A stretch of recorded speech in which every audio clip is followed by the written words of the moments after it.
All right. Thank you so much, everyone, for connecting to Mervin's Crick Quiz. Today, we have a very, very, very special guest. We have Johns joining in, who is a cricket fan.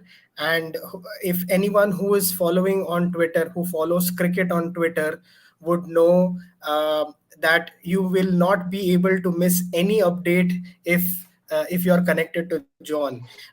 He has been following cricket for quite some time, like all of us, and he's the one of the person who will give you the fastest updates that you would ever want for a lot of things. So thank you so much, John, for joining in today, and hope you're having a good day. First of all, thanks a lot for inviting me. It's a pleasure to come to the YouTube channel. And once again, thanks a lot for inviting me. I'm really looking forward to the chat, especially today's game is so special in IPL. One of the turning factors of this IPL as well, because two teams are looking for that playoff spot. Even though CSK has some issues here and there, but still they have some possibilities. So today's game will be going to be really interesting.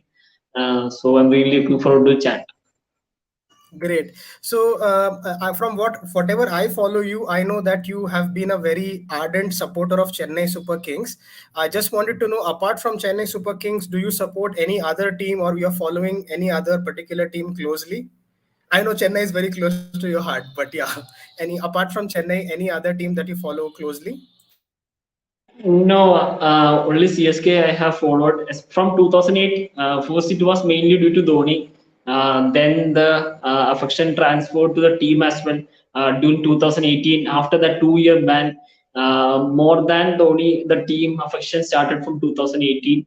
And I used to like few players, like I really like Shimron Hetmeyer, Rishabh Pant, then Nicolas Puran, Glenn Phillips in SRH.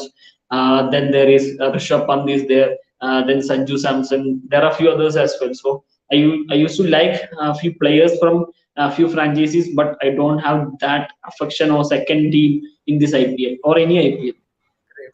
Great, great. So that's a very straightforward answer from the heart, as expected. So, what do you think? So the this year now 9 games we've won. I mean, Chennai has won 3 games. So at least we have a win loss sort of a latest trend that you see. Are there any specific? What do you think? Are there any chances for Chennai to qualify? Any outside chance to at least grab that fourth spot in the qualification table? What's your view? I think it's really difficult for them because even though they have got the momentum from the last game, but they haven't played as a team. That is where CSK has been lacking. Almost similar to what they had in 2020.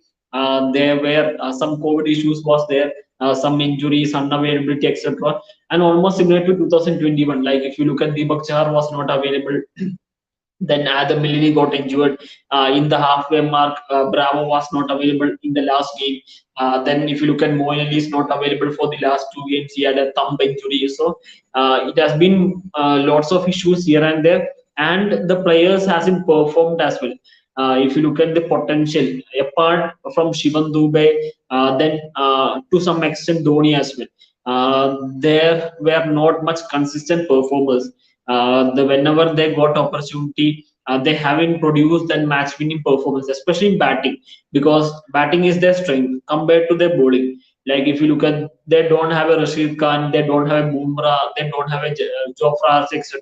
So you can't expect the bowlers to win the games like what Lucknow bowlers has been doing, or Gujarat Titans bowlers, or Bangalore Royal Challengers bowlers, etc. Because they have got the variety, they have world class bowlers, etc.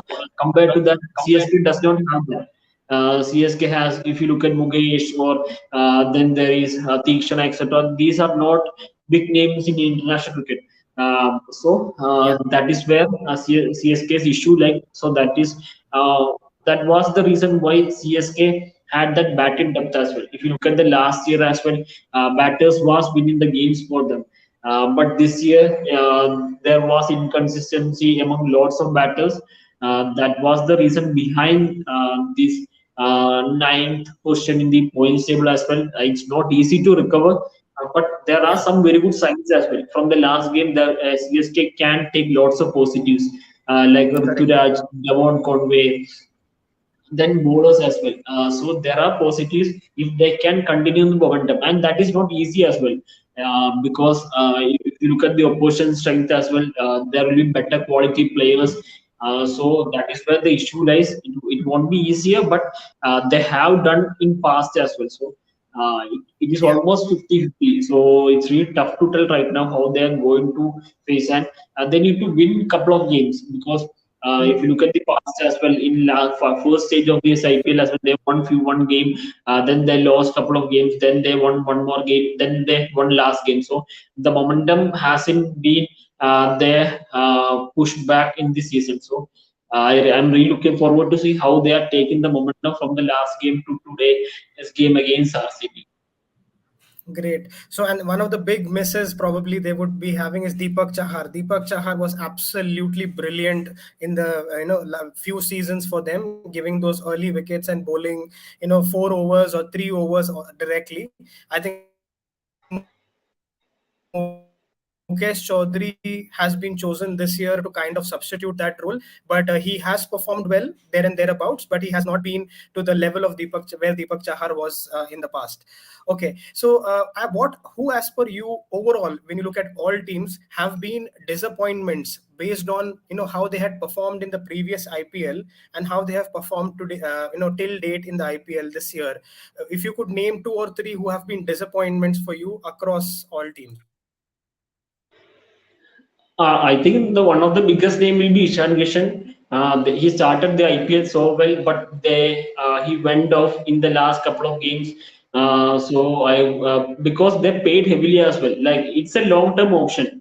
He will be with Mumbai Indians not only for this year. He might be in Mumbai Indians for next 10 years. Like he's just 24 or 25, if I'm right, his age. So there is almost 10 to 12 or 13 years of career left. So he might be part of the Mumbai Indians setup for a longer period. But as if now, Ishan Kishan has been a big disappointment this season. Then there are few others as well. Like if you look at from CSK's point of view, there are few others like Deepak Chahar got injured. It was really unfortunate as well. Then there are Ruturaj. as a collective performance, if you look at Ruturaj as well, Ruturaj scored 250s this season, but there were not consistency. Like what Ruturaj did for CSK last season and compared to this season, it has been a big disappointment. Then if you look at Kolkata Knight Riders, Venkatesh Iyer has been a big disappointment for them. Like they retained him as a player. It was a big call as well because retaining ahead of Shubman Gill, especially Venkatesh Iyer just played that UAE edition only, but they retained him, trusted him. But he haven't done that well this season, and he was dropped on the last match. Then Varun Chakravarti as well, almost similar to they retained Varun ahead of Rahul Tripathi, and he didn't One do similar that well this example. season. Yeah, one similar example to what you're saying is also Shubman Gill. Same thing. They retained Shubman Gill. Was one of the first buys for Gujarat Titans. Same pattern like Ruturaj Gaikwad. Two good innings, 80, 90 plus. But after that, I think this has been a bit of a disappointing season for him, right? Yes, almost there are lots of players. It will be tougher for them as well. It's just first season. Like these are long-term project. Ruturaj is a long-term project. Ishan Kishan is a long-term project. Then Shubman Gill is a long-term project, and there will be few others as well. These players are long-term project. These guys will be playing for the next 5 or 10 years unless there is an issue like Warner incident with SRH or a few other incidents. If these things are not happening, I believe, and there might not be mega auction as well. So these guys are the future of Indian cricket, and these days are going to the face of these franchises as well. So it's tough to judge early as them. Like they can deliver in coming seasons. We have seen lots of examples earlier as well. Like Virat Kohli didn't had a great first two IPL etc. But RCB trusted him and shown him faith, and we have seen what he did after 2011. He has been one of the consistent performers in IPL as well. So these things can happen. These Ishan Kishan can turn around things from next season or after 1 or 2 seasons. Shubman Gill can do the same as well. Even Ruturaj can do the same as well. So I believe it's just a matter of time accepting these failures, and you will be getting the results in moving forward in the future as well. Absolutely. Now, looking forward for today's game, as you said, as you touched upon at the start, a huge southern derby between RCB and CSK. We have one question from Sai who says that, do you think that there will be a change in the RCB's batting order? What do you think about this?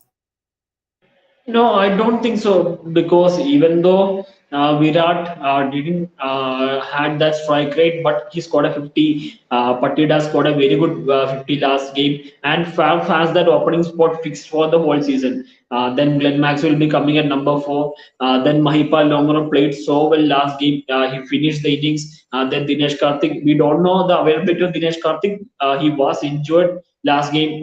We saw he was not keeping for RCB as well. So it will be really interesting to see whether Dinesh Karthik will be available for today's game. Then what I don't think there will be any changes as well. Like Mahipal Lomro did so well, then Patida did so well. So we don't need to change too much things. And you can Virat Kohli has the runs under his belt right now, so we might see a different person as well. Maybe a better strike rate today. We might see that as well in this game. So I don't think there will be any change in the batting order of RCB.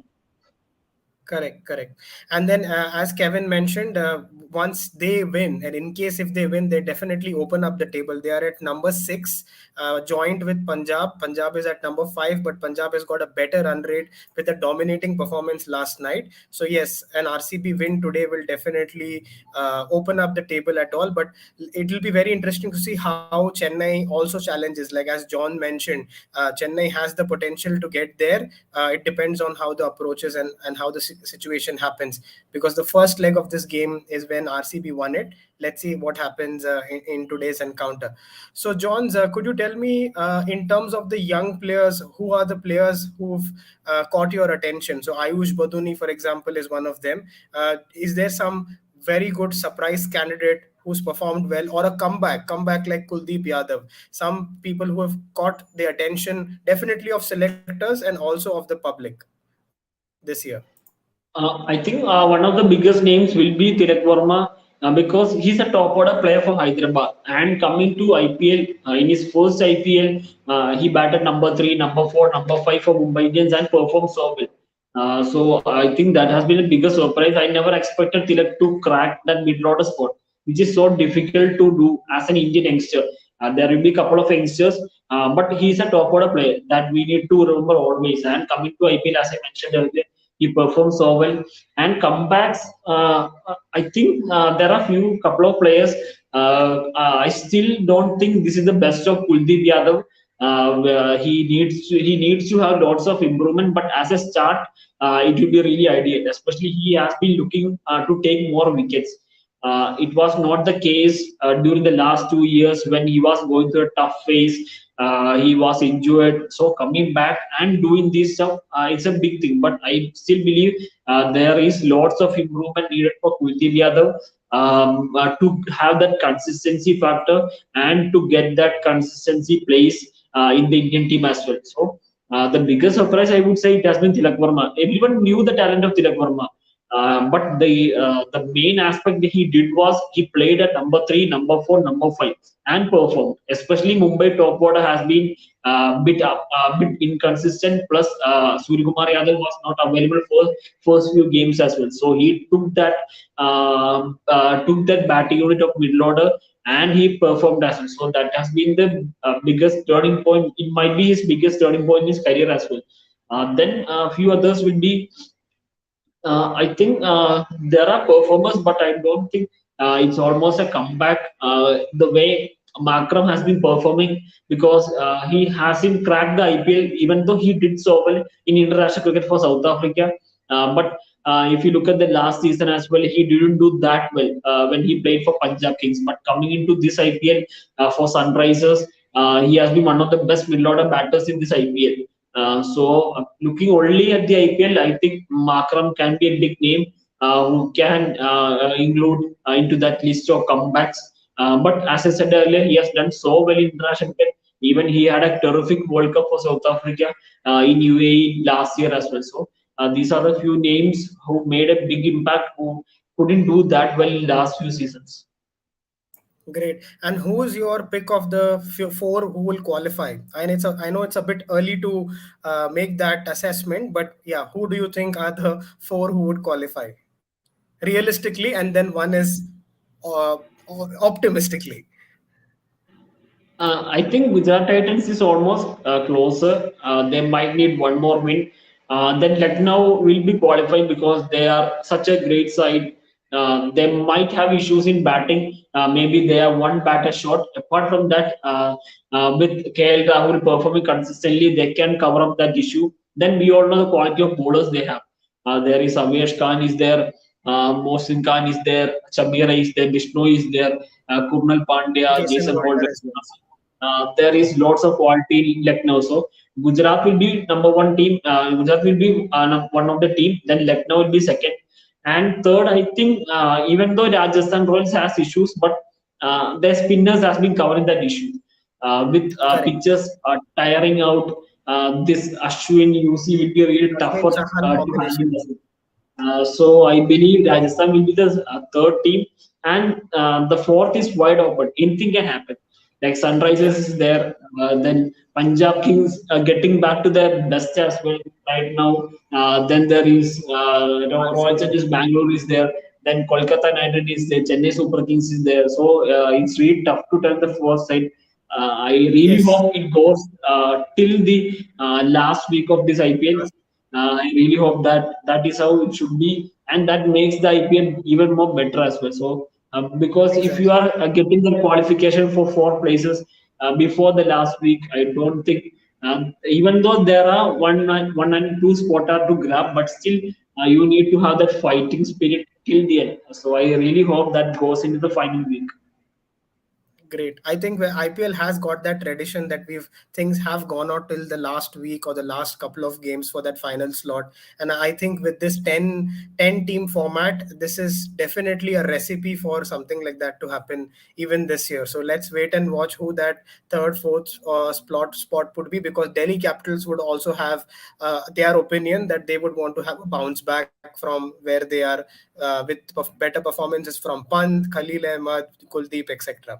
So yeah, so thank you so much, Johns, for connecting and taking time, and pleasure discussing cricket with you. And we can go on for a lot of time. What's your call for today's game? I know you will say CSK, but yes, I mean, I would still ask RCB versus CSK today's game. What's your call?